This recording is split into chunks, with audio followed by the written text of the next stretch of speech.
Hey everyone, Greg Kellman here at Ohsweken Speedway, bringing you a brand new feature. It's called Inside Groove. We're going to take a look behind the scenes at how it runs here at Ohsweken Speedway. Whether we're dealing with sponsors or selling tickets or whatever it is, we'll give you an inside look on Inside Groove here of Ohsweken Speedway. Plenty of news to follow up in our first edition. And first off, brand new general manager here at the Speedway, Clinton Jeffrey, my co-announcer on Friday nights, has taken the reins here at the track. And we're going to head upstairs and hear from Clinton as he updates us on all that's going on. Thanks a lot, Greg. It's been an interesting first month here in the general manager's role at the track. One of the first duties I had to tackle was diving in with the team and prepping our 2016 schedule, which will be released in mid-January, getting the basic framework together. For those wondering, we will start the Friday of the Victoria Day weekend, which is May 20th, and carry right through to the Canadian Sprint Car Nationals on September 17th. After we got the schedule framework in place, it was time to start prepping for the December 6th rules and membership meeting, where we saw great attendance. A lot of drivers came out to give their input on how to keep the classes rolling along and keep competition well and put the best product we can on the track each and every Friday. At that meeting, a lot of the drivers took the opportunity to register and buy their season memberships and pit passes. Leading up to Christmas, we have grandstand seasons passes available, and you can pick those up by calling the Speedway hotline at 519-717-0023. If you pick up a grandstand seasons pass between now and the end of 2015, we'll even throw in a t-shirt gift pack for you, as well as an added bonus. So call the line, once again, 519-717-0023. If there's anything else you want, souvenir-wise, give Mary a call, and they'll be sure to fix you up. Once again, 519-717-0023. Now that the majority of the schedule framework is in place, our team's focus shifts over to the marketing partnerships and sponsorship deals. We are currently reaching out to a lot of the returning sponsors and some potential new ones to come on board to help keep us as strong as we've been the past few years. If you know any businesses that you think may benefit from being part of Team Ohsweken, please have them reach out to us. We can certainly do some great things for them. In the past week, we're proud to announce that we've re-upped deals with EpicRacewear.ca, Jibs Action Sports, Creative Edge Signs, and Metalworks Powder Coating. So don't forget to support the ones that support Ohsweken Speedway, as together we can only get stronger. On behalf of all the staff and management, I'd like to wish everybody a safe and happy holiday season. Stay strong. We'll see you soon. It just might go down as one of the best races ever to be seen at Ohsweken Speedway. If you missed the 2015 edition of the Canadian Sprint Car Nationals, you missed a whopper. Now here with the call of the last three laps is Greg, Tommy, and Rich. Here comes Parker Price Miller, got a great run through 3 and 4. He's right on the rear Nerf bar. He'll throw it back down in deep. He slides it up the track. Can he get in front of Poirier? He does, but Poirier comes back to the inside, and here comes Brian Howland, 3 wide for the lead. 3 wide for the lead. They're coming to 2 to go. Poirier's going to overcook the corner. Howland down to the inside, side by side for the lead. Howland led the line. Who's got the lead? It's Poirier again now. Howland back to second. Price Miller on the charge again. Howland to the inside of Poirier, but now the lap car in between again. And Mark Smith is there as well. Mark Smith makes it a 4-car battle. White flag is out. Poirier led the line. Probably one of the most amazing sprint car races you'll ever see. Poirier leading the way. Here's Howland on the bottom side. Parker Price Miller right behind them. 3 cars battling out for the win. Here they come off of corner 4. Who's it going to be? Checkered flag in the air. The win will go to Brian Howland. Unbelievable. Howland beats Poirier, Price Miller, Mark Smith. 4 cars all stuck together at the line. Oh my goodness. Brian Howland wins from 20th. That was unbelievable. Steve Poirier, Glenn Sires down here to congratulate Flying Brian Howland. What a finish. The most amazing sprint car race most of us have ever seen. What did you see behind the steering wheel? I saw a lot of cars that started in front of me, but man, we put the super tight setup in this thing, and I just had a game plan on just trying to roll through the middle, and it worked. Started going down on the bottom there, and cars were getting in the way, and I said, well, we got to see if I can get around these guys without wasting any time. I kept checking the leaderboard. I saw I got into 5th there, and I could see the other cars up in front of me, so it was just digging, and man, things got to work out right in order to get this win, and we had luck on our side. At the beginning of the night, I thought we used up all of our luck last night, but man, that's awesome. Recently, we stopped by Jibbs Action Sports in Burlington and caught up with crate sprint car driver Mark Zuboff. We did a little Christmas shopping over at Jibbs. Stopped down at Jibbs one morning and found out it was a pretty happening place. Mark was serving customers but graciously took a few moments to tell us what Jibbs is all about. We're dedicated to entry and intermediate to action sports at the skate park in Canada. We're one of the largest equipment suppliers across the country. We're targeting that 8 to 12-year-old kid to get them outside off video games, being able to communicate with a lot of the kids that like to play outside and whatnot. But we have the largest selection in the country. Definitely come on down, check us out at www.jibbsactionsports.com and see what we got. But yeah, best place for the kids to be. We asked Mark about some of the qualities shared by a sprint car driver and an action sports athlete.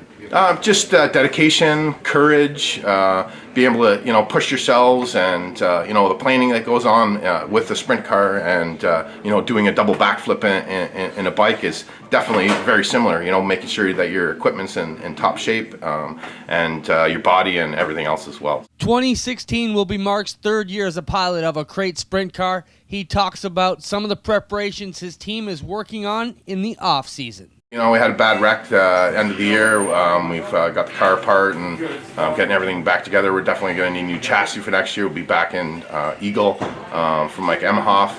We're looking for a big year, supporting the track 100% all year. New car, trying to go for the championship would be really good this year. We're competing up front all the time. It was good this year, so we're pretty excited about 2016. Finally, we had to ask Mark, why Ohsweken Speedway? Ohsweken's the best speedway in the world. I've been involved in racing 25 years. Very family oriented, great quality of entertainment. Why wouldn't I? We are proud to be partnered up with Jibbs Action Sports for the 2016 season. Check them out online, jibbsactionsports.com.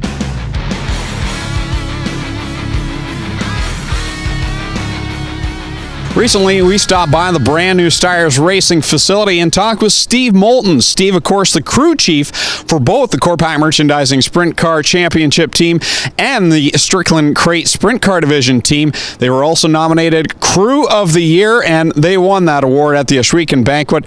So here's that interview with Steve Moulton. Steve, big deal for you guys to win both championships in both the crate and the 360 divisions.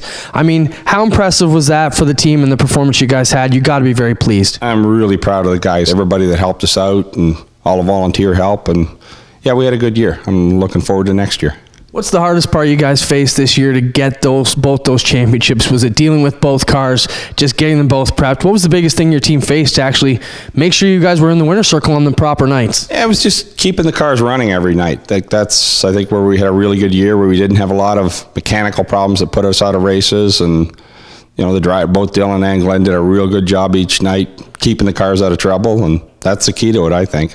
What about Dylan? Obviously a youngster coming up through the ranks. A lot of things to try and get right with him. He looked like he hit a lot of the points he needed to. Yeah, he's done a really good job. I'm really, really proud of the kid and the way he works on the car and knows what he's doing with the car. He makes my job a lot easier, really, because he does a lot of the work himself and knows his car. So he's going to be an up-and-comer. I think he's going to do well even this year in the 360s, too.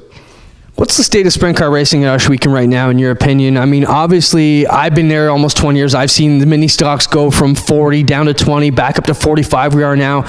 Are we in crisis? Are we booming? What's your opinion from that side of things? I think this year it's going to be even stronger than last year. We know right away we've got 4 good crate motor drivers moving up that I think could compete right away in the 360s, and that should bring the numbers up to maybe 24 cars on any given night. Last year we got a little bit low for a while, but there were reasons for a lot of it. And the crate motors, there's already guys that have replaced the 4 people that are moving up, plus some. Like we were talking there last week, I think we're going to have 20 cars in that too. So both classes are going to be stronger, and the crate motors have done exactly what we wanted them to do 2 years ago, is prove a feeding ground for the sprint cars. I mean, I'm fully with you. I think you're obviously on the technical advisory board. Doug Brown did a lot to help get this program up and running for us.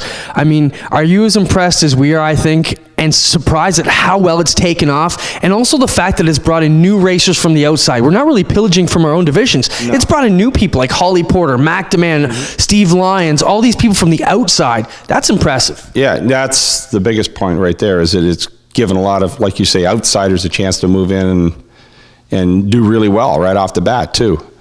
What's the plan for 2016 going forward with you guys, Steve? We're going to do the same thing as last year. As I said earlier, we got Keith, Dylan's moving up to 360, and Glenn. Aaron's going to stay in the crate motor. We got a strong team.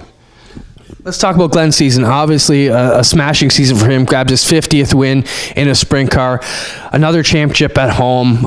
SOS, flying, just the car's on rails every week. Obviously, a lot of prep goes into that. With you guys getting ready for that, how tough is it to deal with Glenn's personality, being the track owner, all the things he's got going in, trying to just keep him focused? He's no problem. He's getting better at it. As long as I could find him to make sure he makes it into the car for the races, that's the big key, sort of. Sitting here with Glenn Stiers, the boss here, relaxing on an off-season day, getting ready for Christmas. But, Glenn, I know your season picks up very shortly. The Chili Bowl not too far off.